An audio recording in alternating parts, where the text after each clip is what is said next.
انیس صاحب، ایک state life policy holder کی انشورنس کا پریمیم یا قسط اگر آن لائن ای پے یا جیز کیش سے نہ جمع ہو رہی ہو تو اس پالیسی ہولڈر کو کیا کرنا چاہیے؟ بہت شکریہ یاس صاحب. ایسی صورتحال میں اگر آپ کی پالیسی کا پریمیم ادا نہیں ہو رہا تو آپ اپنے متعلقہ یا کسی بھی زونل آفس میں رجوع کر سکتے ہیں. ٹھیک ہے. کیونکہ ہر زونل آفس میں اسٹیٹ لائف کے کیش کاؤنٹرز موجود ہیں. ٹھیک ہے. جہاں پہ آپ جا کے کیش کاؤنٹرز پہ کیش ادائیگی کر کے کیش کی رسید حاصل کر سکتے ہیں. اگر آپ کا آنا مشکل ہے ہمارے کیش کاؤنٹرز پہ تو آپ اسٹیٹ لائف کے زونل آفس، خاص طور پہ اپنے متعلقہ زونل آفس کو کراس چیک کے ذریعے بھی ادائیگی کر سکتے ہیں، یا پاکستان بھر کی بینک الفلاح کی کسی بھی برانچ میں جا کے بھی آپ اسٹیٹ لائف کی ادائیگی کو یقینی بنا سکتے ہیں. انیس صاحب، آپ کا بہت شکریہ. اچھا انیس صاحب، مجھے یہ بتائیں کہ جو ایک شخص ہے وہ اسٹیٹ لائف کی کتنی پالیسیز لے سکتا ہے، اور یہ ایک سے زیادہ پالیسیز لینے کی کیا شرائط ہے؟ کوئی ریسٹرکشن تو نہیں ہے ادارے کی طرف سے؟ بہت شکریہ یاس صاحب.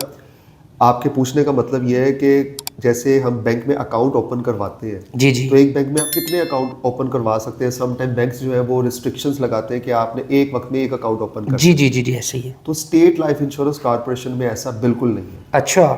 ایک شخص اپنی مالی حیثیت کے مطابق، مالی استطاعت کے مطابق بچت جتنی وہ کر سکتا ہے، جتنی وہ پالیسیز افورڈ کر سکتا ہے، ٹھیک ہے، وہ پالیسیز لے سکتا ہے. صحیح. کوئی ریسٹرکشن نہیں ہے. ٹھیک ہے. صرف یہ دیکھا جاتا ہے کہ فائنینشلی طور پہ وہ ان پالیسیز کو ادائیگی اس کے لیے کوئی مسئلہ تو نہیں ہے، مطلب وہ ساؤنڈ ہونا چاہیے، فائنینشلی ساؤنڈ ہونا چاہیے ہوگا. اور اس کے ساتھ ساتھ پھر اس کا جو ہیلتھ کا کرائٹیریا بھی ہمارے نزدیک ہوتا ہے.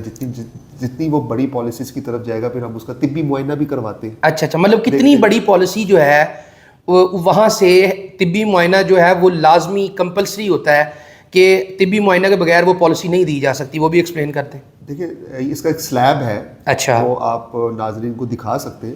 ٹھیک ہے. اس میں آپ دیکھ سکتے ہیں کہ 18 سے 40 سال تک کی عمر کے وہ اسکرین پہ نظر آ رہا ہے ناظرین کو، وہ نان میڈیکل 1 کروڑ پہ سم ایشورڈ کی پالیسی لے سکتے ہیں. اچھا، 18 سے 40 سال. 40 سال. جیسے 41 سے 45 سال کی عمر کا آپ سلیب دیکھیں تو اس میں جو نان میڈیکل کی لمٹ ہے وہ 40 لاکھ ہے. ٹھیک ہے. پھر اسی طرح 46 سال سے 50 سال تک کی عمر کا جو سلیب ہے، یعنی کہ 46 سال کے 50 سال کی عمر کے افراد بغیر طبی معائنہ کروائے 25 لاکھ سم ایشورڈ کی پالیسی لے سکتے ہیں، یعنی 25 لاکھ مالیت کی پالیسی وہ لے سکتے ہیں. ٹھیک ہے. اسی طرح پھر 51 سال سے 55 سال تک کی عمر کے افراد، ٹھیک ہے، 15 لاکھ سم ایشورڈ کی پالیسی لے سکتے ہیں. ٹھیک ہے. اب سم ٹائم ایسے ہوتا ہے کہ اگر 18 سے 40 میں نان میڈیکل 1 کروڑ روپیہ جو ہے وہ نان میڈیکل ہے، مطلب 5 لاکھ روپیہ جو سال کا ہے وہ 20 سال کے اندر پے کر سکتے ہیں. اگر کوئی شخص 10 لاکھ پے کرنا چاہتا ہے یا 6 لاکھ، یعنی کہ 1 کروڑ سے 1 روپیہ بھی اوپر جاتا ہے، ٹھیک ہے، میڈیکل کال ہوگا.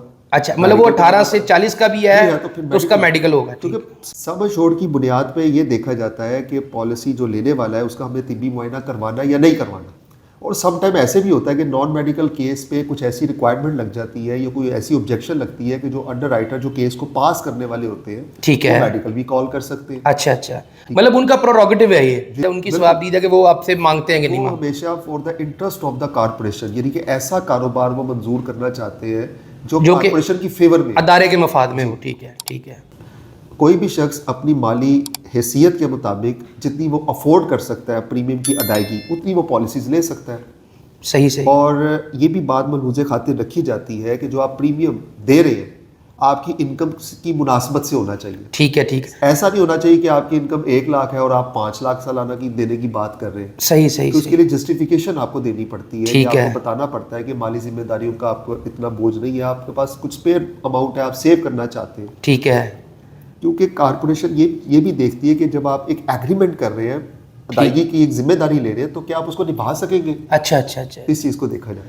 مطلب یہ دیکھا جاتا ہے کہ آیا کہ جو آپ ہمارے ساتھ ایگریمنٹ کر رہے ہیں اسٹیٹ لائف ادارے کے ساتھ، آپ اس کے اوپر پورا اتر سکتے ہیں یا نہیں اتر سکتے، کیونکہ یہ ایک عہد ہے، ایک معاہدہ ہے. مطلب یہ ہے کہ ادارہ جو ہے وہ یہ دیکھتا ہے کہ جو شخص پالیسی لے رہا ہے اس کی اینول منتھلی انکم کو دیکھتے ہوئے وہ اس قابل ہے کہ جو وہ پالیسی لینا چاہ رہا ہے وہ سوٹیبل ہے، اس کی جو قسط ہے وہ پے کر سکتا ہے. بالکل صحیح. ٹھیک ہے. چلیں، بہت شکریہ جی. تو ناظرین، یہ آپ نے انیس مہدی صاحب کا جواب جو ہے سن لیا ہے، اور اگر آپ کو یہ ویڈیو اچھی لگی ہے تو اس کو لائک لازمی کیجیے گا، اس سے ہماری بہت حوصلہ افزائی ہوتی ہے. آپ کا کچھ نہیں جاتا لیکن ہمارا بڑا کام جو ہے نا اس سے سیدھا ہو جاتا ہے.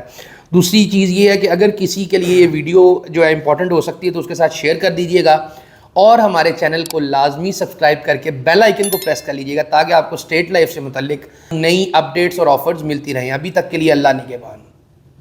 کیا آپ کو معلوم ہے کہ اسٹیٹ لائف انشورنس کی ہر پالیسی پہ حکومت پاکستان ضمانت دیتی ہے، اور یہ ضمانت کی شک آپ کی پالیسی کی دستاویز پہ موجود ہے، اور آپ اس تراشے میں بھی ملاحظہ کر سکتے ہیں.